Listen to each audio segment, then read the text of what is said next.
Ryan Kershaw yn tynnu'r bêl i lawr yng nghanol cae, ond Bwcle yn dwyn y meddiant, a dyma Liam Driscoll i fewn i'r cwrt. Mae Bwcle yn bygwth fan hyn, a'r bêl yn syrthio i Rhys Edwards, sy'n rhoi'r tîm cartre ar y blaen, wedi dim ond 7 o funudau. Ail gôl y tymor yma i Rhys Edwards, a dechrau da i Bwcle.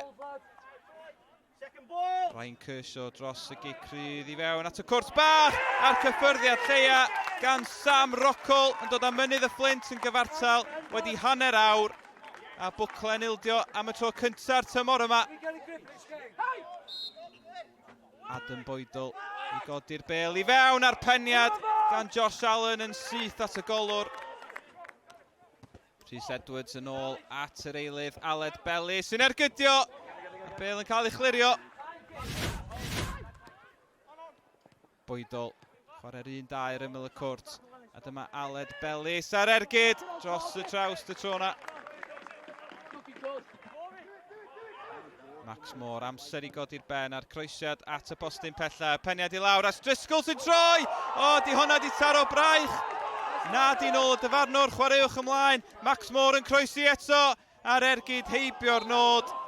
Ond oedd na lawion fanna gan Aaron Hassel, dihangfa i Mynydd y Fflint.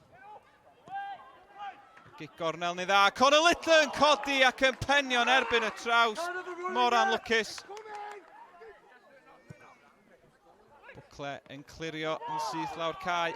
Matty Schooler di colli'r meddiant, y bêl gan Driscoll at Conor Little sy'n curo'r golwr ac yn rhoi Bwcle nôl ar y blaen wedi dim ond 10 munud yn weddill. Doedd o ddim yn cam sefyll. Gôl gyntaf tymor yma i Conor Little. Mi fydd hi'n 10 pwynt allan o 12 i Bwcle os ydy'n aros fel hyn. Dim ond Ebus sydd wedi cael dechrau gwell. Y bêl gan Little yn troi'n ergydio gyntaf o'r trawst am yr eildro. Mi fydda fo'n hawdd fod wedi gallu cael hat-trick y pnawn yma. Bêl uchel dros ben, Matty Schooler. O, unwaith eto, mae wedi colli'r bêl mewn lle peryglus. Dyma Conor Little yn ei thynnu hi, heibio'r postyn. Mor agos. We've gone 1-0 up. I thought they were the better team, if I'm being perfectly honest. I thought they were a better team for the first 15 minutes. We've ended up going 1-0 up. Then we've conceded the goal, stupid goal. But if you give the ball away in them areas and you keep giving free kick after free kick after free kick, they're a big team. They're going to punish you, and especially this standard. Teams will punish you if they have 7 or 8 free kicks in a row, and that's what they had. All the lads really dug in. Zub did really well to get the win, and all happy with the result and keep winning, undefeated in the league at the moment, so all really happy. In a hard-fought match, do you think you deserve something?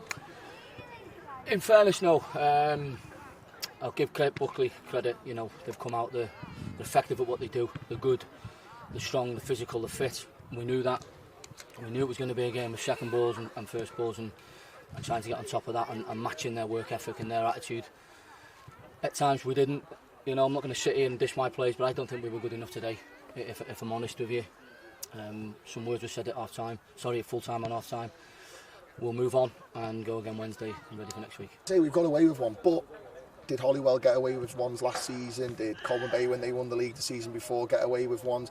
If to win the league or to be up in the league, you have to have them little breaks. And luckily, this season we've had it, where last season we probably would have lost that game 2-1. So I'll take it. I'm not grumbling. I'll take it. I think we were a bit scrappy. We would have liked to obviously get towards the end of the game, a few more goals in it, and have it a little bit more comfortable. But you know, we've dug in, and sometimes you've got to win like that. So the result's all that matters really at the end of the day, and hopefully the performance can be a bit better in the next game.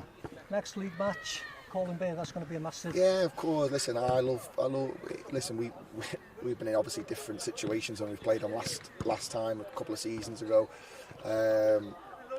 but this year, listen, here not many teams are going to come here and win. This is a horrible place to come. Even when I played against Buckley, it was a horrible place to come. You didn't want to come here. The fans ain't nice.